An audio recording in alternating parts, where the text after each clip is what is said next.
This podcast is presented by Skies Magazine. If you're interested in the Canadian aviation industry, Skies is your go-to multimedia resource for the latest news, in-depth features, stunning photography, and insightful video coverage. Whether you're an aviation professional or enthusiast, Skies is dedicated to keeping you informed and bringing your passion for aviation to life. Visit skiesmag.com to learn more and subscribe to stay updated on all things Canadian aviation. Fuel and ignition switches on. RPM switches set. TD switches normal. Doors and hatches closed. Light out. Strobe light on. Restart check is complete. Clear left. Engineers, start number 2. Starting 2. Wind 310, Pilot Project Podcast, clear takeoff, runway 31 left.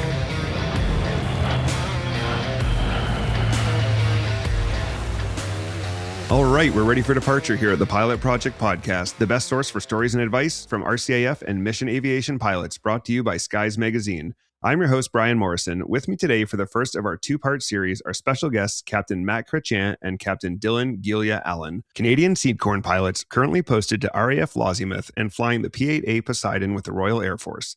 Matt and Dylan, welcome to the show, and thank you for navigating time zones to be here with us today. Yeah, I'm glad to be here. Thanks for having us. So today we will be talking about their early life training and Aurora operations, as well as SEEDCORN selection. But before we go through that, let's go through their bios. Captain Matt Chretien is a Canadian SEEDCORN pilot currently posted to RAF Lozimuth, where he is completing Poseidon Conversion Course 15 to qualify as a P-8A Poseidon co-pilot. Originally from Quebec, Matt graduated in 2017 from Cégep de Thetford with a diploma in mechanical engineering and entered the RCAF the same year under the Continuing Education Officer Training Plan Air Environment Affiliated Degree, or CEOTP AEAD. He later earned an Honours Bachelor of Aviation Technology from Seneca College in 2021.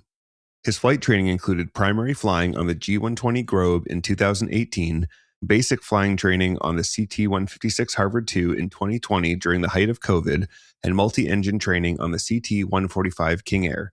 He received his RCAF pilot wings and was promoted to captain in May 2022 before being posted to 405 Long Range Patrol Squadron in Greenwood to fly the CP-140 Aurora. During his time with 405 Squadron, Matt deployed to Japan on Op Neon, supported North Atlantic Anti-Submarine Warfare or ASW operations, and participated in Exercise RIMPAC. Following Canada's decision to procure the P-8A Poseidon, Matt was selected for an OutCan posting as part of SEEDCORN in January 2025. After completing the P-8A conversion course in the UK, he will serve on an RAF operational squadron until his return to Canada in 2028.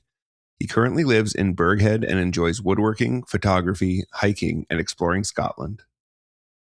Captain Gilje-Allan is a Canadian SEEDCORN pilot posted to RAF Lozimuth, where he currently serves as a P-8A Poseidon co-pilot with 201 Guernsey Zone Squadron. He holds a Bachelor of Aerospace Engineering from Carleton University and earned his private pilot license with the Ottawa Flying Club while completing his degree. Before joining the RCAF, he worked as a project engineer in the Calgary oil and gas sector while continuing to fly small piston aircraft in his spare time. Dylan joined the RCAF in 2017 and completed initial flying on the G120 Globe, followed by basic training on the CT-156 Harvard II. He was selected for multi-engine training, then progressed to the CT-145 King Air before receiving his RCAF pilot wings and was promoted to captain in 2021. He was then posted to 404 Squadron to complete the Aurora Operational Training Unit course and subsequently to 405 Squadron for operational flying on the CP-140 Aurora. While with 405 Squadron, Dylan deployed on multinational ASW exercises, flew Op Limpid missions in the Arctic, and participated in Op Neon in the Indo-Pacific region. He flew extensively across the globe, including missions to Norway, France, Hawaii, Guam, and Japan. In early 2024, Dylan was selected for an OutCan posting under SEEDCORN. He completed his P-8A training on 42 Squadron before joining 201 Squadron as an operational co-pilot. Dylan lives in Lozimuth with his wife Chelsea, their daughter Flora, and their golden retriever Lars. He enjoys hiking, skiing, and exploring the region's coastal landscapes. So let's start with some early life and aviation foundations. Matt, can you take us back to your early aviation roots in Air Cadets and how gliding in your private pilot license shaped your path towards the RCAF? Yeah, of course. So I joined the Air Cadets in 2010 when I was 13 years old, not really knowing what I was getting into. I just knew that I was interested in maybe joining the cadets. I didn't know if it was the Air Cadets or the Army Cadets where I was at. So I joined, and then 3 years later, I did my glider pilot scholarship, and the year after that, I did my private pilot license. And then after having those 2 amazing summers flying gliders and aircraft, I decided that I wanted to pursue that as a career later on. But at the age of 17, I wasn't really ready to leave home yet. And I was already enrolled to go to CEOTP in mechanical engineering. So I finished that. I did 3 years in mechanical engineering. And then my last year, I decided to join the Air Force. I had stayed in the cadets pretty much the entirety of that time, even as an adult, as a volunteer with them. So I decided to keep going with that and join the Air Force. And then a few months later, I was on basic training. And then a month later after that, I was on phase 1, starting flight training. Wow. So your training pipeline was pretty quick. It was, yeah. I went through the Seneca program. So it kind of fast tracks us for a lot of things through training. Yeah, I thought that program was pretty awesome in terms of just kind of the pipeline and the way it got people through. Like, I really think it's a shame that it stopped, because I think that's kind of the ideal way to train people. Like, I knew a guy, Fred, he's been on the show, Fred Roy. Oh yeah, he was on the first course, I think, or one of the first courses. Yeah, and great guy. I flew with his dad on Auroras, and watching him go through that compared to the timelines that I went through was like, wow, he was a winged captain at like 23, yeah, or younger, I think, and that's huge. That was the whole point of the program, I think, was to get people through the training system faster, and at a younger age before they start having families, and so then they can stay longer. Yeah, and we've kind of said this before in the show, but deploying is kind of a young person's game almost. Like, anyone, people of all ages, of course, deploy, but it's easier when you're young and you don't have kids, you don't maybe have a spouse yet. It's just kind of like, okay, no problem, I'll go. Like, it's way, way easier than when you have to be away from your family. Exactly. I can only imagine what it's like going through flight training with a whole family and kids as well. Totally. I've thought about that many times. I'm very grateful that only thing I had to focus on during flight training was flight training. Yeah, I agree. So, Dylan, your journey started in aerospace engineering and civilian flying. What ultimately pushed you towards military aviation? Yeah, so I remember trying to go to a recruiting center at age 18 and just try to get an idea of what military aviation was like. I always thought flying might be a cool thing to do in my future, but I didn't really get much of an answer from them. They were just kind of like, fill in this paperwork and you'll learn more, and it kind of felt a little uncomfortable. So I ended up applying to Carleton University for aerospace engineering, and just kind of following that path through. After my third year of university, I had a period, a year and a half, where I was doing an internship essentially, and had a little bit of money coming in, had a little bit of time on my hands. I thought, I'll get my private pilot license, and I just kind of let that kind of scratch that itch for aviation in general. So I finished my university and took an engineering job in Calgary. I thought I would use that to kind of finance and let me fly as a PPL, fly as a private pilot, kind of in my spare time. And it just wasn't enough. Yeah, I wasn't getting anywhere with it. I wasn't doing a mission. I would take off, go fly to small town Alberta. I'd go fly to Wainwright, Alberta, do a touch and go, come back to Springbank, and that was about it. So it just, I felt like I needed more in my life, and the options were really get my commercial license, which when I'm working a full-time job already is kind of a big ask and a big expense, or put my name in for the RCAF. And after 2 years of waiting in the recruitment, they finally sent me a job offer, and I was happy to jump into it. That's awesome. Was flying then something that you kind of always wanted to do, or where did that start? I think so. I remember when I was probably 6 or 7, back when they let you into the front of the jets on a commercial jet to go say hi to the pilot. I remember being enamored with those guys, and just they would let me touch the throttle quadrant a little bit, and I remember thinking it was the coolest thing ever. And since then, I think I always had a little inkling in the back of my head I wanted to do something with airplanes, whether that be flying or something else. So yeah, it definitely drove me in that direction. Awesome. What did each of you think military aviation would be like before joining, and how did training reshape those expectations? Let's start with Dylan. Yeah, I'm going to say that I had absolutely no idea what I was getting myself into. I didn't have, I have no family members that have ever been in the military. I knew nobody that had been in military aviation, and I didn't have the benefit of a pilot project podcast that I could listen in on and kind of get an idea of what was happening. So, yeah, I went in blind. I knew it would be a way to fly more and to get some ratings that I otherwise couldn't afford or didn't have the time for. So I think that's just it was hope for the best. Yeah. How about you, Matt? I knew it wasn't going to be easy. And having been through the CAT program and the 2 glider and private pilot license scholarships are on a timeline as well. So you can't just throw more money at it. So if you can't pass something, then you're pretty much out. So you have to keep up with the rest of the course, which is kind of like how the military flight training system works as well. What I hadn't realized, though, is that it goes much faster. And by something like your 3rd or 4th sim on phase 2, you're already doing instrument approaches and instrument departures, which is unheard of in the civilian world. Yeah.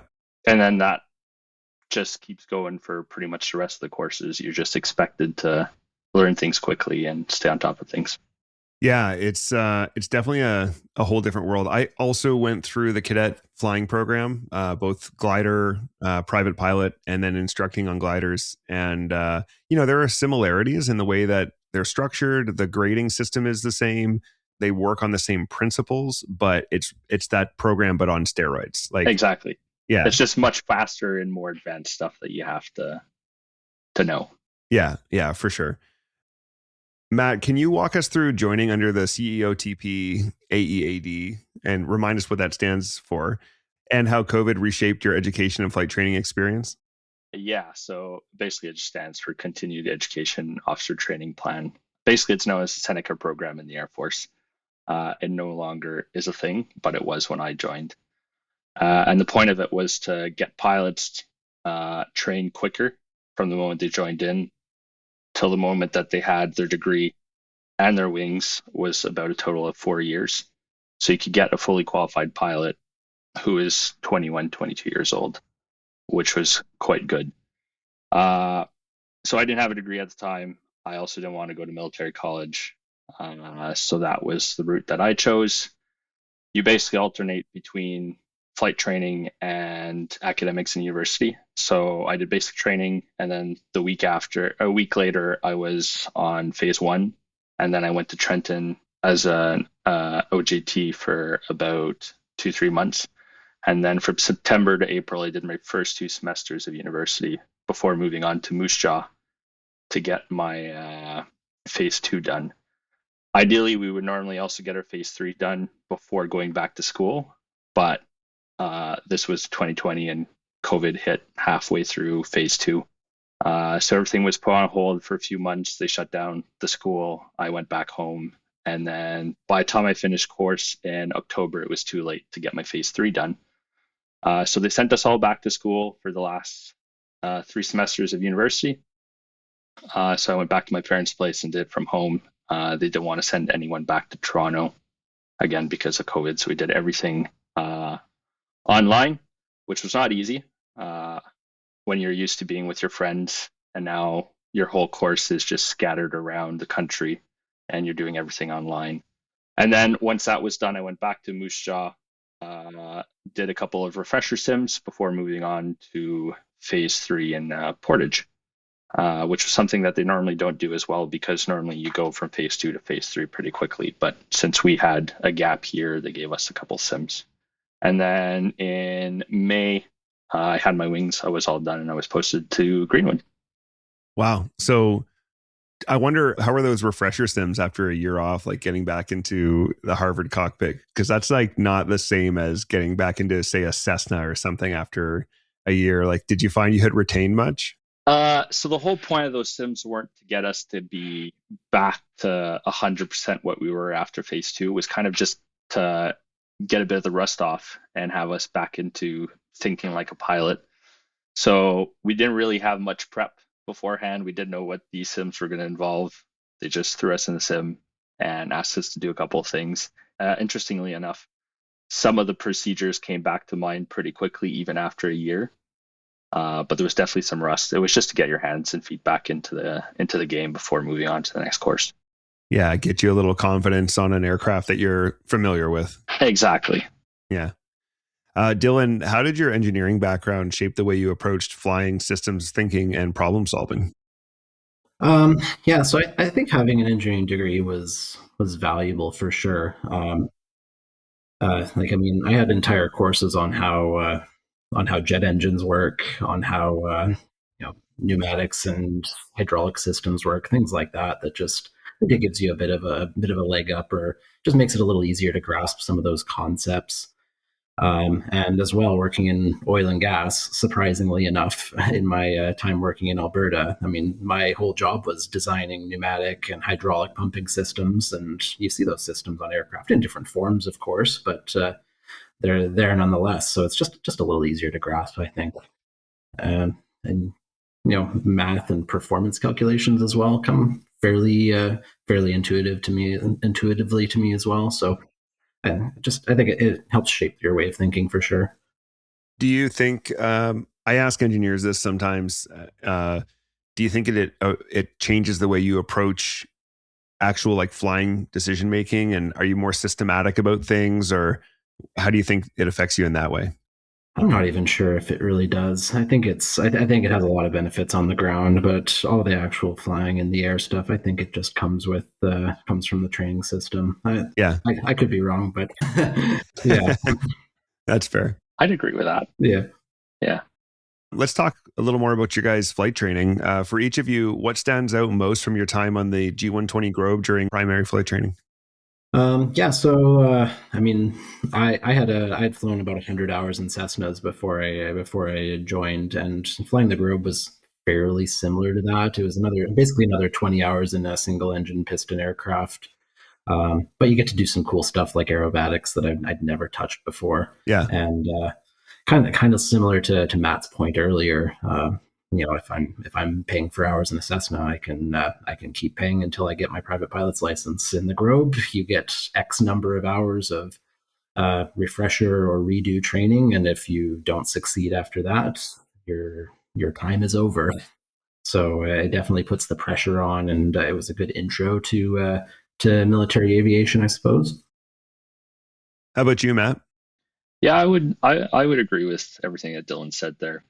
I'd also mention that the emergency training is further ahead than what you would do in the civilian world for a private pilot's license. So even if it's a small single engine plane, we go through more emergency scenarios and emergency handling than we would in the civilian world. And I think that was one of the biggest differences for me as well. Yeah, and the whole emergency handling philosophy that runs common throughout Air Force flying, I would imagine begins in phase 1. I didn't do phase 1, but I assume it's the same as you do in phase 2 and all the way through.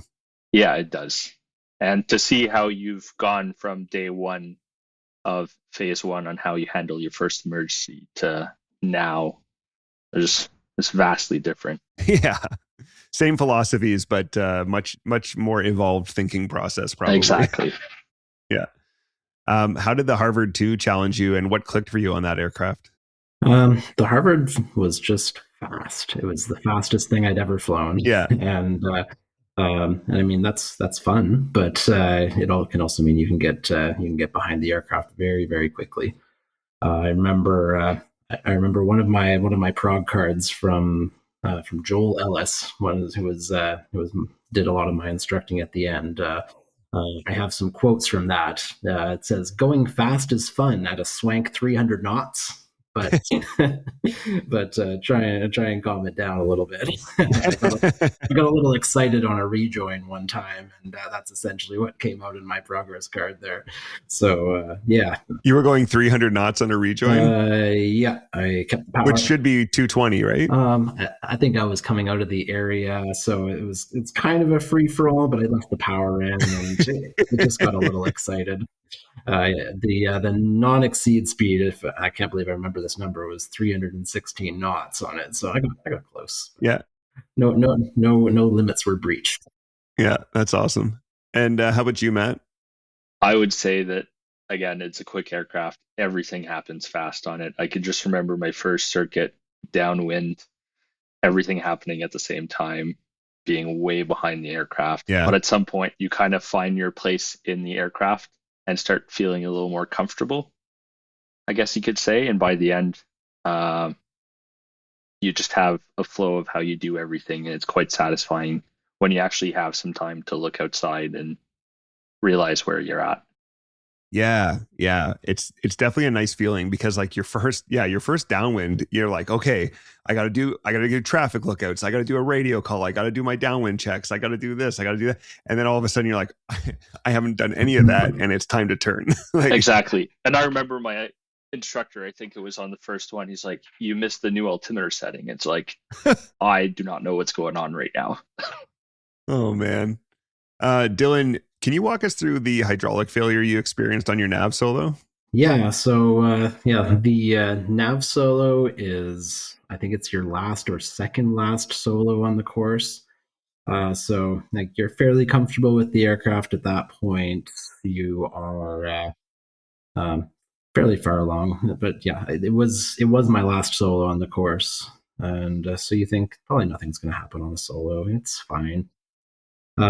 Yeah, it was a smoky, hazy day in Moose Jaw that day. It was right on the edge of the weather limits for they would even let me go solo, but it was just, the smoke had cleared off just enough that I could go take off. Flew my nav route, no problem, no signs that anything was wrong, and came in and flew the rejoin. And really, the only time first time I noticed something was when I tried to put the gear down, and nothing happened. So so at that point I'm like, that's not good. Look down at my hydraulic gauge, see nothing on the pressure.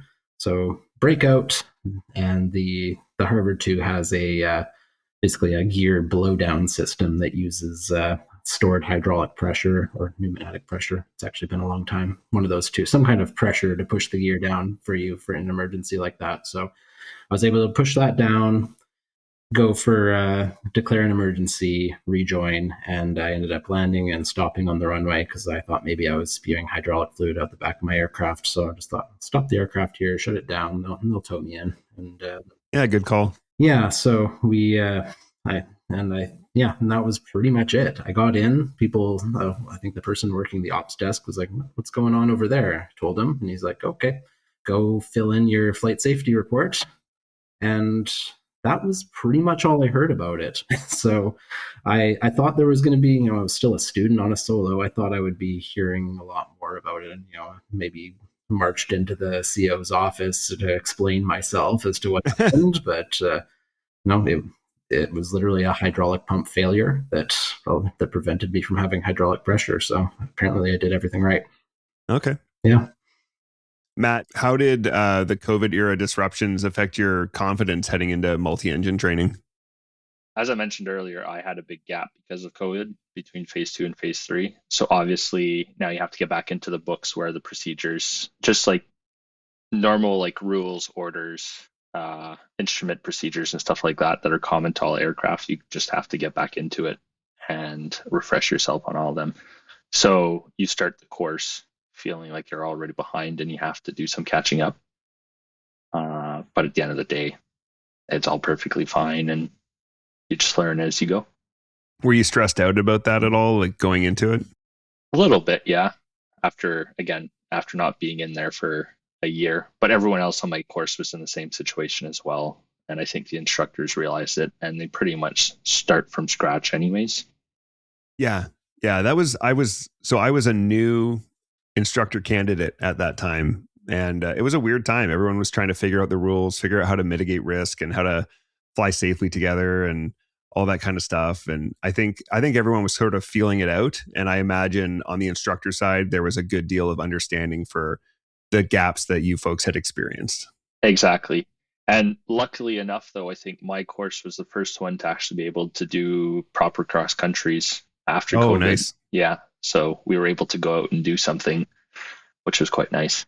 Yeah, that was a sad time where no one was allowed to actually do cross countries, which is like the most exciting part of multi-engine training, and also where you really kind of develop as a pilot. Yeah. The first time you leave the area, go somewhere new, see new things, go to a different country. Or I guess you guys probably weren't allowed to do. Did you go to the States? Yeah, we went to Albuquerque and Nashville for Awesome. a night in each place. So yeah, that was again eye-opening, because even though they're just our neighbors down south, they still have a couple different procedures or different ways of saying things on the radio. So you just have to know that and experience it to actually learn something.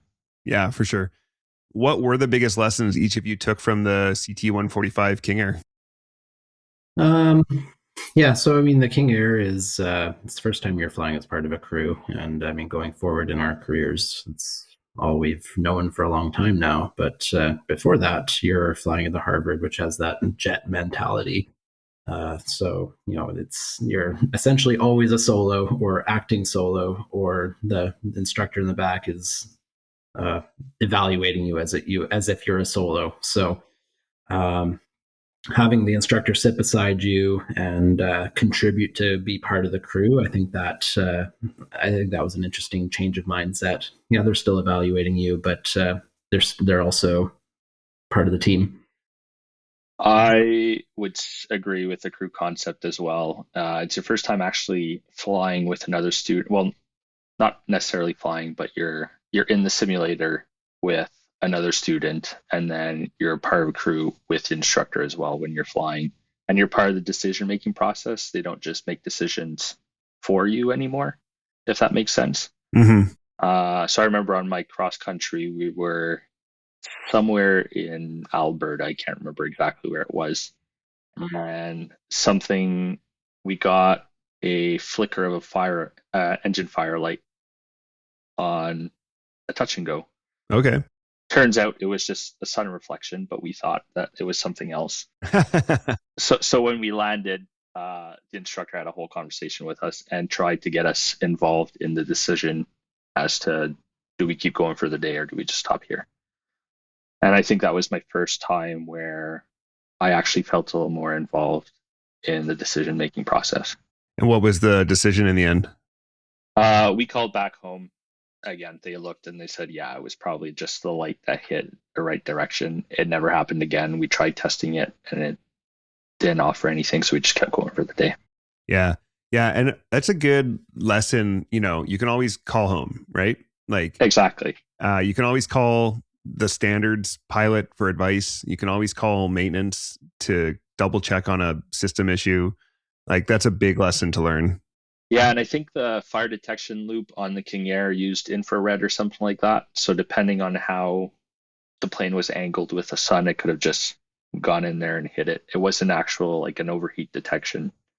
Okay. I can't even recall anymore how that one works. If I remember correctly, that's how it worked. So yeah, we flew 30 hours on that thing at most. So yeah, and years ago. A long time ago. Yeah. You both had fairly different pathways to earning your wings. How did earning your wings feel after all that time? Yeah, I had kind of I was still mid-COVID when I got my wings, so I wasn't allowed any guests at my parade. I wasn't allowed any guests at the after celebrations, and we didn't have a mess dinner. So in some ways, it was a little anticlimactic in that way. But even still, it felt a lot more exciting than getting my my private pilot license, for example. I finally got to fill that big wing-shaped hole on my flight jacket, and looming over me for 4 years up to that point. So, yeah, good. It felt great. Yeah, I think it felt great as well. It was a bit of a relief after being in for so many years. I think it was 5 years in at that point. So it's just a nice relief to finally get to a point where you can actually move to squadron and actually do your job, which I think is what makes it worth it at the end of the day. Yeah, absolutely. We all join to do the job, right? Like training is Exactly. part of the job, but you're really there to become an operational pilot and go out and fly operationally. Exactly. And it's nice to be in school and do all the flight training and all that, but at some point you just want to do something in the real world. Yeah. I really feel for you guys who graduated during COVID. It's tough because, like, you know, getting your wings, my memories of that day, my family was there. My best buddy from high school happened to be the lead bagpiper in Winnipeg. So he was there. All my loved ones were there. And it was like this really special thing. And you guys just had this totally different experience. At least neither of you had the Zoom wings ceremony, right? No. No, we did at least have an in-person wing ceremony. So that's good. nice. Yeah. I have had a guest who got his wings via Zoom. Yeah, so that's no, no, thank you. I was actually lucky because I was on the tail end of COVID for phase 3. So my family was able to come down and we did have the full parade and the dinner at the end and all that. Nice. So yeah, I think I was second course after COVID to be able to do that, which was quite nice because I think this was the first time I was actually able to show my parents what I did and they could see the aircraft and the sim and all that. Yeah, I always thought that was like kind of a weird part about this job is like people have kind of a nebulous idea of what you do and where you work and the machines you're operating, and those take your family to work day kind of experiences are really special because finally they can like see what you do. Exactly. And I put my dad in simulator and he tried to land it. Yes, and then they learned how hard it really is. Exactly. So were you guys both hoping to get selected Auroras? No. I'd say yes for me. Yeah. Okay, so we've got two different answers. So Matt, why don't you hit us with your hopes and dreams and the story there? So initially I want to fly C-17s. I want to fly air mobility. It was something that was appealing to me, and the Aurora was never really on my radar. Didn't really know exactly what the fleet did. I wasn't super educated on the subject. But my last week on phase 3, the course director met with me and another guy and said, "Hey, there's only one guy that's able to go to Trenton who wants to go to Greenwood to fly the Auroras." And both of us said no. And then on the last day on graduation day is when I found out that I was going to Greenwood to fly the Aurora. So I decided to stay positive and keep an open mind to it, and that I would see what they actually did and how, I would see how what the aircraft actually did and how they flew it. And I ended up enjoying it. And my other friend that ended up going C-17s only got qualified about 2 years later than me. Oh, wow. And I think that the Aurora is a good mix of transiting, but also flying and doing stuff. And it's an interesting mission set and it's very diverse. Yeah. So it all ended up working in the end. Yeah. It just goes to show that if you keep an open mind, there's no real bad aircraft to fly in the Air Force. I don't think so. I totally agree. I asked to go Auroras, but all the things you're saying are the reasons why I wanted Auroras. Like I knew it had a diverse mission set. I knew that there was a good mix of like relaxing time and hands and feet flying. I also was attracted to like the large crew. I also wanted an aircraft with a bathroom and coffee on board. So there were a lot of reasons for me to pick the Aurora. Dylan, you had asked for the Aurora. What's the story there? I mean, I don't think I would have until I had a Motivex come by into Moose Jaw once. Same. Yeah, same for you. Yeah. Yeah. So I mean, I didn't know what the Aurora was either. Much like most people in the armed forces. Let's be honest. It's we do so many random little things that it's hard to lock us down. Like it's easy to say Globemaster goes and does transport, search and rescue, searches and rescues. So, saying that we go and hunt submarines, but also do drug interdiction and area patrols and search and rescue as well. It's I think it's a lot to wrap your head around and to get excited about until you're actually in it. Mm-hmm. So yeah, it's they came, they showed us around the aircraft at this Motivex, and they gave us a PowerPoint presentation, and that was enough to hook me in at least. And my she would have been my girlfriend at the time, soon to be a fiance, or was she my fiance at the time? Either way, she's from East Coast, from PEI, and so Okay. so Greenwood was a pretty logical step, I think, for getting her a little closer to her family and me on the Aurora. So it was a perfect posting for me. Awesome. I think the Aurora is like this hidden gem in the Air Force as well Totally. that no one really knows about. And it's because there's a lot of stuff that we just can't talk about. Yeah. Yeah. Half of what the Aurora does or more is secret. So Exactly. you can't get really too into the weeds. Exactly. But it is a hidden gem. I agree with that. Absolutely. What were your early impressions of actually flying the Aurora? First impressions were that's a much larger crew than what I am used to flying. You're used to flying on the King Air with another person in there, and now you're adding a third person to the flight deck as a flight engineer who is heavily involved in operating the aircraft as well and brings a different perspective to everything. Mm-hmm. And then when you're on a mission, you also have all the mission crew in the back who are trying to get the mission done. And it's the communication between the two of them that becomes quite challenging. I remember the first sim with the whole crew. Everyone's trying to talk at the same time, passing along information. It just becomes super hectic. But yeah, it's super fun aircraft. First flight, lots of power, very maneuverable for the size of it. Just a joy to fly. Yeah, I was going to say much the same about just how overwhelming the radios are when you first get onto the aircraft with an untrained crew. Nobody really knows when to talk or what to say. So Yeah. it's overwhelming for sure. When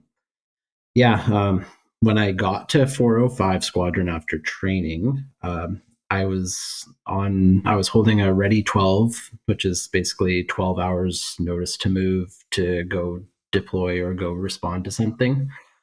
First day on the squadron, I was on Ready 12, and then the second day I got activated on Ready 12 and told you're going to Whitehorse for an unknown period of time. Oh wow. Yeah. So I think it was like a pretty big kick in the pants and a pretty big wake up call for what this fleet is, I guess.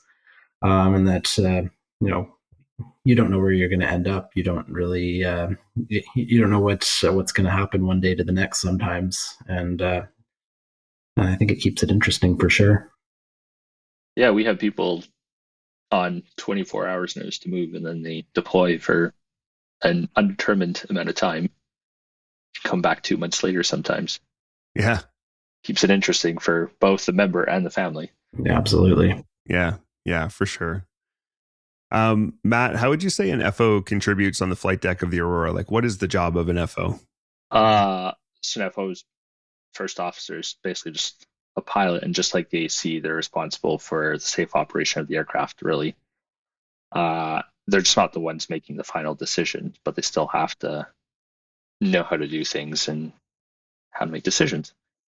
But they're also responsible for most of the flight planning and taking care of all like the little pre-flight stuff that's important, but that the AC shouldn't have to worry about too much, whereas they can focus on the bigger picture. So getting flight plans sorted, getting diplomatic clearances when you're going to a different country, looking for PPRs.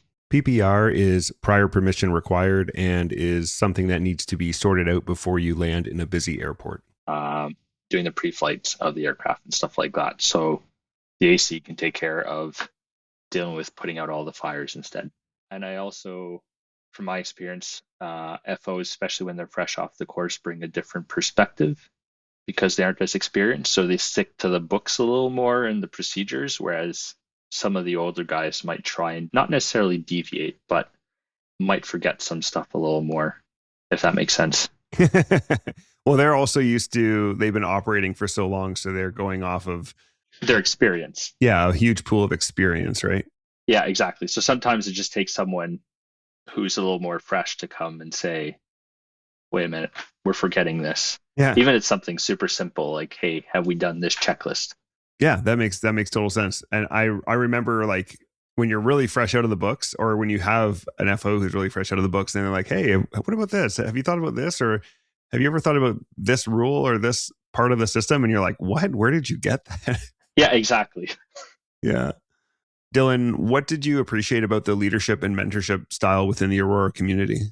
I felt like it was there was definitely a desire to teach and learn, and there was always somebody that was wanting to teach you something. You could show up in your standards and training office just with a quick little question, and standards and training officer might sit you down, might have an hour-long chat with you about XYZ things. Maybe off on a tangent, but you're a junior first officer, and all you need is as much knowledge as you can get at that point. So just the fact that they're willing to take an hour out of an already probably busy day to teach you something is really great, honestly. Yeah. So yeah, just happy to help, I think.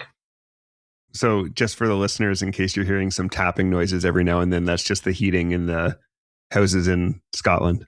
Yeah, baseboard heaters out of hot water radiators. No problem. Yeah, life as an FO on the squadron, you're a sponge, right? And everybody around you is a systems expert and has so much knowledge to give, and there's so much to learn about not just your job but everyone else's job. There's a ton of stuff to learn. Absolutely. Yeah, and I think the Aurora community is really good for this, where everyone likes to learn and talk about the aircraft systems and stuff like that. If there's a long transit in the plane and you're just waiting quietly, there's going to be a flight engineer that's going to start quizzing you on what this one does and how the system works. Yeah. Which I think is very interesting because everyone else starts listening and starts participating in it at the same time. So yeah, I really enjoyed learning about the Aurora, learning the systems, having those chats as you cross the Atlantic. You talk about other stuff too, right? Yeah, there's relaxed time, but I like that there was some mentorship happening during flights, which there has to be because there's just so much to learn. Like it takes years to really get to a point where it starts to click. And with that being said, when did each of you feel you had truly found your footing as long range patrol pilots? It's a good question. Or have you? Do you ever find your footing? The one thing that I think stood out to me is just we do these area patrols on Operation Limpid, where you are essentially just going around looking at boats, seeing if you see anything suspicious, and you're basically just trying to cover as much ground as you possibly can. So as a first officer, part of my job is looking at the fuel and making sure we have enough fuel to do the whole mission. Running those calculations and then arriving back in Greenwood with exactly the amount that I expected we would was pretty rewarding, I'd say. So I don't know if that's the exact moment I found my footing, but that was a moment where I felt like I'd kind of figured something out anyways. Yeah. How about you, Matt? Did you have a moment where things seemed to click a bit for you? Yeah, I would say so. Where it really clicked, I would say, especially for the tactic portion of the flying, clicked on my last few months on squadron, actually. It was my first real life ASW mission out in the North Atlantic. And I was actually deployed there with the squadron from Comox. Okay. Instead from Greenwood. So different crew as well. But that's when I started really understanding the tactics a little more and getting involved. And now you're actually flying on a real submarine and you have to find the guy. And no one wants to lose him or go cold on a search. So I'd say that's probably where it clicked, is when I was able to understand fully what was going on, and I had the spare mental capacity to be able to even help the other first officer that was on the detachment with us, that was more junior and fresh off the course. Yeah, that's awesome. I loved ASW, anti-submarine warfare, in case the listeners are not sure what that stands for. it's just like this really interesting cat and mouse game. The tactics are, obviously we can't get into the tactics, but they're very interesting. It's just, and once you finally have the brain space to follow along, and you're not just following directions from the crew commander or the TACO, you're actually, I think this is what we'll do next. Like, you're starting to anticipate what's going to happen, and that's really cool. Yeah, and you know where to position the aircraft to be more efficient and to be able to drop buoys. Yeah, in a good amount of time. Yeah. Let's get into some of those operational experiences. Can you each share with us the story of your first operational deployment? Yeah, so I don't know if it must have been your first as well, right, Matt? So up Neon. Yeah. So me and Matt were on the same crew in Greenwood for most of our time in Greenwood. So we flew for Op Neon together. For the, again, benefit of the listeners, Op Neon is Canada's contribution to enforcing oil and gas importation sanctions against North Korea. So basically, our goal is to go out there and look for sketchy ships that are transferring oil and gas products between them, ultimately destined for North Korea. They have this whole system where they just transfer the fuel to try and muddy the waters, and so you're not really sure where it's come from. And yeah, we go out there, we for about a month at a time, twice a year, and just look for these ship-to-ship transfers and try and photograph them and essentially attempt to enforce them. This all happens in the East China Sea. We fly out of Kadena, Okinawa, Japan, into the East China Sea, which is essentially this block of water that's in between China, Taiwan, and Japan. So I wouldn't say it's a contested area, but it's definitely an area that the Chinese and the Taiwanese and the Japanese have a very close eye on. So you end up most of the time being intercepted by Chinese and Taiwanese fighter jets. So you spend most of your time with a fighter jet on your wing that's armed with missiles and is, in general, just watching, just making sure that you're not getting too close to them. Wow. What would you guys say stands out from your experiences flying in Op Neon?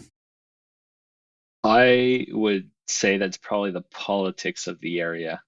The politics are a lot more complicated than I was expecting, because everyone's nice and friendly here in Canada, but and we know what is ours.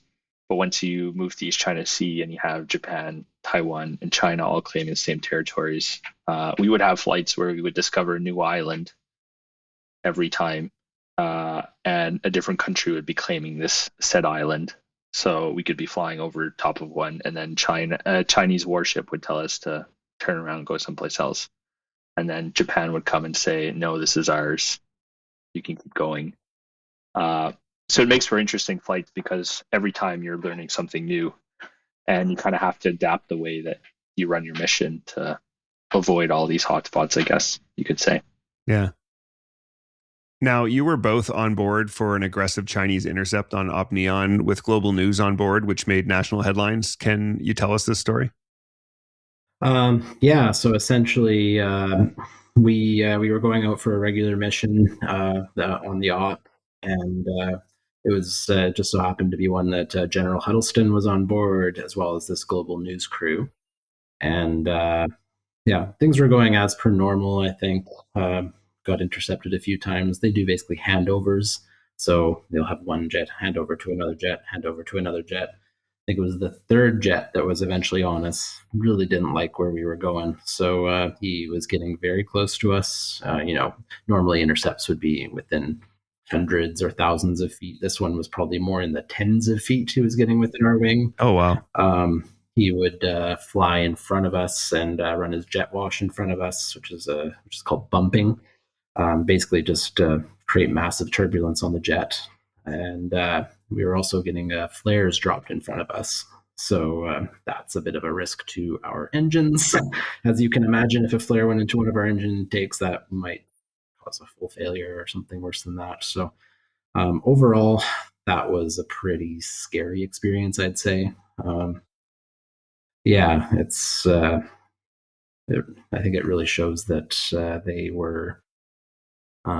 Yeah, I don't know what prompted them specifically on that day to be so aggressive about it, but we classified that as an unsafe and unprofessional intercept. So, talking of professionalism, how do you maintain professionalism and discipline during these interactions with foreign military aircraft? I mean, these fighter aircraft, they have missiles on board and are way more maneuverable than us. So we're essentially a sitting duck there. If they really wanted to do something, there's nothing we can do about it. So all we can do is videotape, record.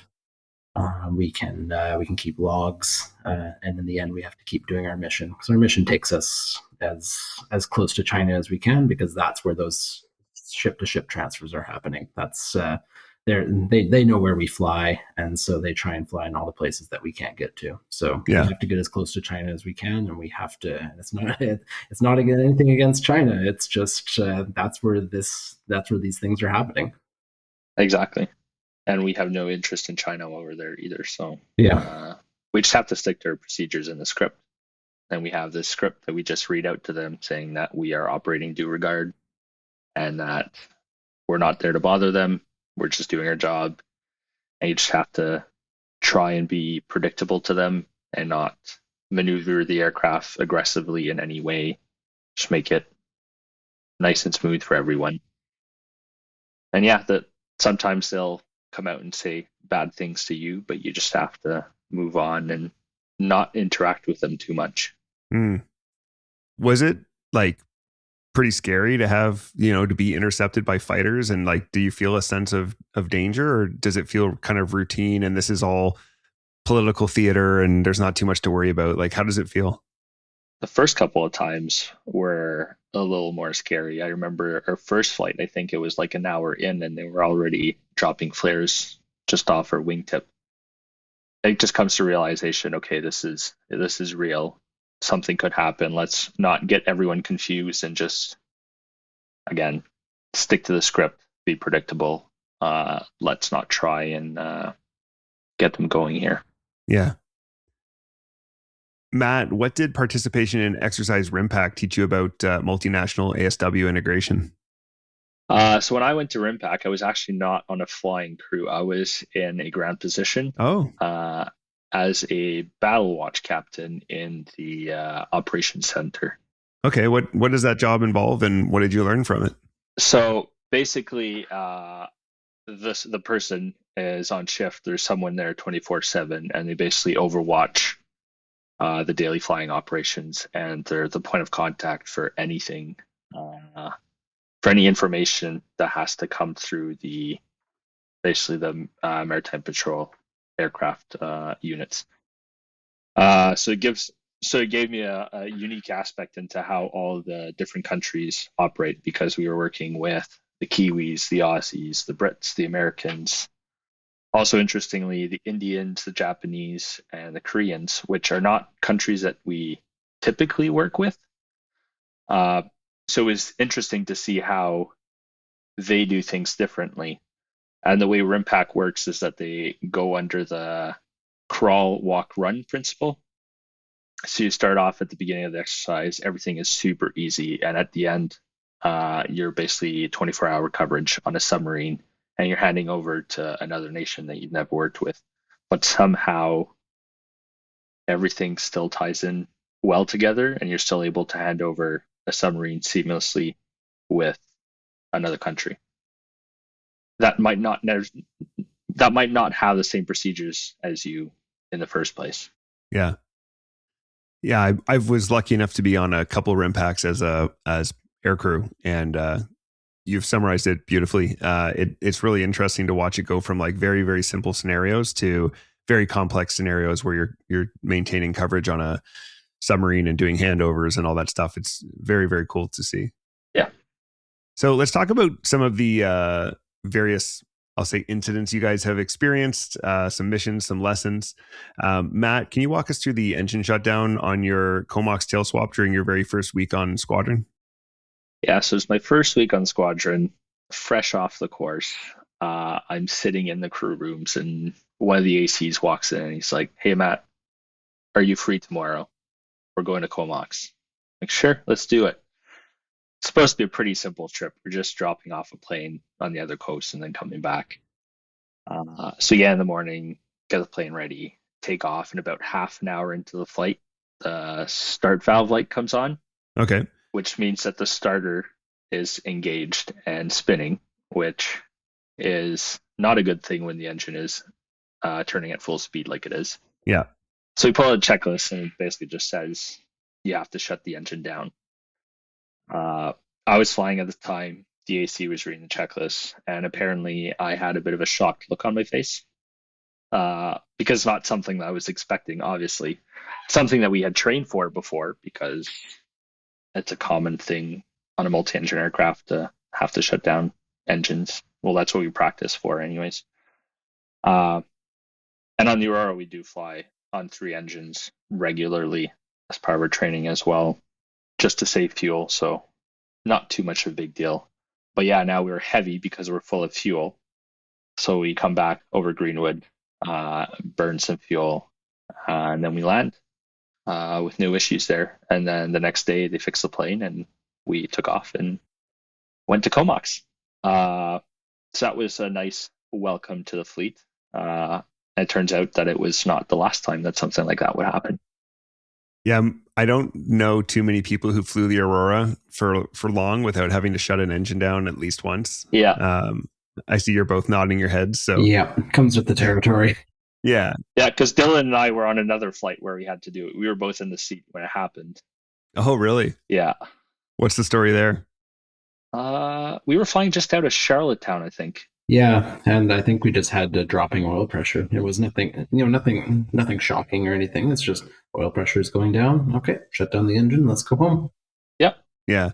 The nice thing about the Aurora is it performs beautifully on 3 engines. It has so much power for its weight that losing an engine, shutting down an engine is not a big deal. I mean, even Exactly. you can fly it on 2 engines. So yeah, it's a pretty impressive airplane.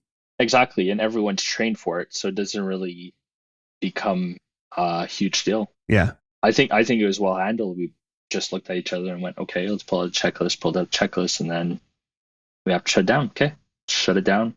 And we turned back and went back to Greenwood. Yep. So in June of 2023, the Titan submersible operated by OceanGate imploded during a trip to the Titanic wreck, killing all 5 people aboard. However, at first, all that was known was that it was missing. Dylan, you flew during SAR activation for this event. What was that experience like from the aircrew perspective?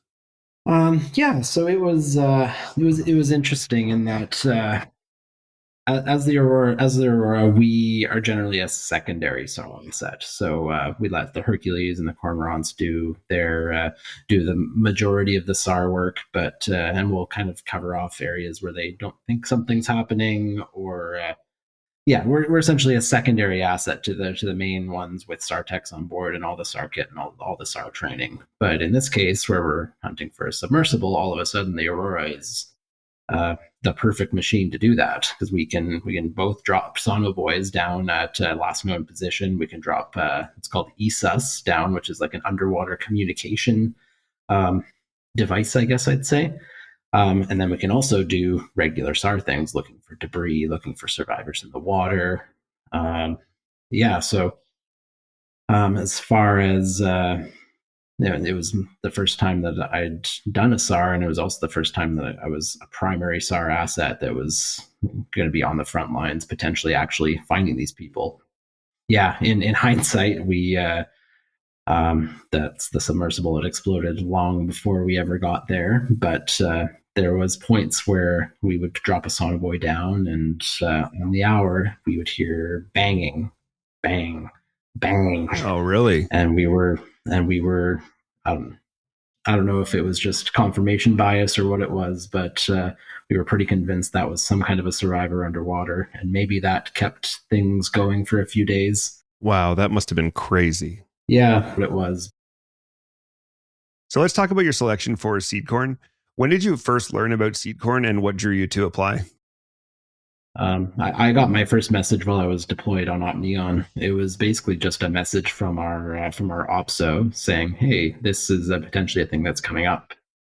Is it something that you're interested in?" And basically, all he wanted to know was, "Are you interested in going to one of these 4 places?" That being Jacksonville, Lossiemouth, UK, which is where we are, or there was locations in Australia or New Zealand. He wanted to either a yes or no, and what's your ranking of those 4 outcan locations. Now, this was all before the PA had even been announced, so I definitely took the whole thing with a bit of a grain of salt. Um, the Yeah, this was in November of 2023. Yeah, and the actual P8 announcement was in December of 2023. So um, I called my wife pretty much as soon as I got that message. We talked it through, and with that grain of salt, we were like, yeah, let's just see how this all plays out for now. My wife was at the time 30 weeks pregnant, not 30 weeks pregnant, a little bit less than that, but she was very pregnant at the time, and the idea of us uprooting our lives in the near future seemed a little daunting. But we just thought probably a good opportunity. So we'll see how it all plays out. How about you, Matt? So I only heard about it through Dylan for the first little while. I wasn't approached for it up until the last day before Christmas, where they grabbed just over a dozen of us, brought us into a room, and said, "You guys have been selected for SEEDCORN. We don't know where you're going. Might be Australia or the UK. We don't know how long you're going to be there or when you're going to go, but just get ready for it. Happy holidays." And then came back after Christmas, obviously thinking about during the time off for a bit. Yeah, just decided to go with it. Thinking that was going to be a great opportunity, and then a couple weeks later, the screening message came in, and we started the whole process to come here. So speaking of that screening process, what did that look like from your perspective? The screening process basically just to look at everything and make sure that you're good to go and ready to move overseas, and that there shouldn't be any issues. So generally speaking, the whole family has to go through the process. So you'll meet with social workers, doctors, dentists, the CO, and all that.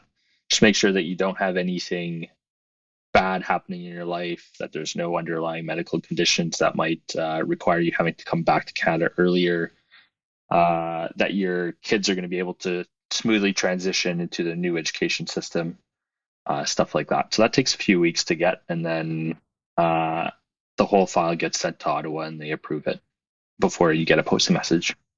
Dylan, anything interesting in your screening process? Yeah, I mean, my daughter was born on January 27th, and the week following that, I got the screening message. So a little bit chaotic, and I was probably a little slow to get going on the screening at that point because I had a postpartum wife who needed some time to recover and a brand new baby that we were still trying to figure out how to keep alive. So Yeah. The screening process was not really designed for newborns, I'd say, in that we had to take my daughter to the dentist to verify that she, in fact, was okay dentally to go overseas. We brought her in. The dentist said, "Yep, no teeth there," and good enough, I guess.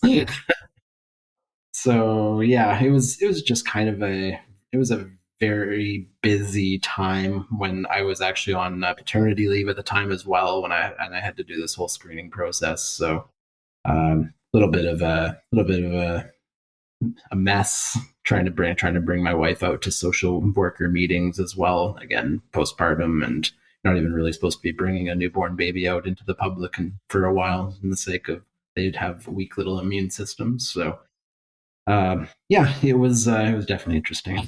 Yeah. Poorly timed, but that's how it goes sometimes. And it's just a lot of appointments. Yes. A lot of appointments, a lot of following up, because you can't move on to the next step until this person has signed something. So sometimes you have to call back a couple days later and ask for the signature. And just a long process. All the red tape. Yeah. Yeah. How did your peers and families react when they learned you were going to Lozimuth?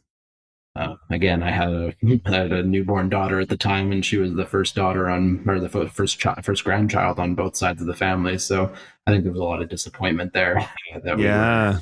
they had just kind of started to step into this new role as grandparents, and then, oh, sorry, we're going overseas now.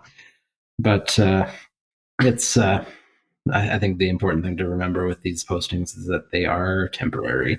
You have an end date. You know where you're coming back to. At least in our case, you do. And and they can step back into those roles as soon as we're back. How about you, Matt? Everyone was pretty excited. Obviously, a little shocked because I just showed up for Christmas and said, "Hey, by the way, this might be my last Christmas here before I move somewhere else." So some people were a little concerned about that, but everyone was very encouraging and saw this as an opportunity that I shouldn't miss. I should just go for it. Awesome. So as we get ready to close here, what advice would you have to any listeners who are maybe considering an outcan posting? 100% take the opportunity to go here. The screening process is very long, and then the whole moving part is quite stressful as well, because you have to sell your house, you have to sell your vehicle, you have to get visas, and then you have to travel to a new country to find a new place to stay, and you have to buy a new car, go through all the admin of being here as well, because now you need new bank accounts, which you can't get if you don't have an address, but then you also can't get a lease unless you have a bank account. So it's just kind of take things slow and what's the next step, do one thing at a time, and ask others on how they did stuff and piggyback it off of them instead of trying something new and having to go through the whole thing again on your own. I think it's a big thing. And yeah, I agree with everything that Matt's saying there. It's I think you have to be open to a huge cultural shift as well. Even going to the UK, I thought I was going to go to the UK and it'd be kind of the same. But you go to the grocery stores, everything is different. All the brands are different. Everything is called something different. People, they speak an entirely different language sometimes, and it's. Just you have to be prepared for that cultural shift, and I can't imagine it must be a lot more challenging for people that go to places that don't even speak English at all. So it's, again, like Matt said, very rewarding and an opportunity that I will probably never get again in my life. But there's challenges for sure. Yeah, it's a lot of work to get here, but once you're here, it's actually quite nice. Yeah, exactly. Awesome. I have a final question for you guys that I didn't put in the outline, but I've noticed Dylan is drinking out of a mug, and I'm curious, as Canadians who are now in the UK, are you guys drinking coffee these days or tea? Still on the coffee. I don't drink either of them, so. Oh my goodness, Yeah. You're a long-range patrol pilot who doesn't drink coffee? A lot of people have asked me the same question, yeah. Wow. Get this, Brian. There's no coffee maker that we can use on the P8. So I'm out. Oh yeah, the first crew to bring the P8 here from the States, they just brought in like a regular kettle and plugged it in because they were not gonna fly across the Atlantic without having a cup of tea. That's hilarious. But yeah, that when they landed, other people weren't happy about that. Yeah, no kidding. A pot of boiling water loose and no way that could go wrong. Oh my gosh. Okay, guys, that's going to do it for part one of our conversation today. I really enjoyed hearing about your journeys into the RCF and your flight training experiences, as well as your time on the Aurora. When we connect for part two, I am really looking forward to diving into your transition to the P-8A Poseidon, your work alongside the RAF, and what all this means for the future of long-range patrol aviation in Canada. So thank you once again for being here today. Thanks, Brian. Thanks for having us. Yeah, fly safe. All right, that wraps up part one of our chat with Matt and Dylan about their flight training and operational experiences on the CP-140 Aurora. Tune in next week as we hear all about their life living in Lossiemouth, Scotland, training on and flying the P-8A Poseidon with the RAF as part of the SEEDCORN program. Do you have any questions or comments about anything you've heard in this show? Would you or someone you know make a great guest, or do you have a great idea for a show? You can reach out to us at thepilotprojectpodcast@gmail.com or on all social media at podpilotproject. And be sure to check out that social media for lots of great videos of our RCAF and mission aviation aircraft. As always, we'd like to thank you for tuning in and ask for your help with the big three. That's like and follow us on social media, share with your friends, and follow and rate us 5 stars wherever you get your podcasts. That's all for now. Thanks for listening. Keep the blue side up. See ya! Engineer, shut down all 4. Shutting down all 4 engines.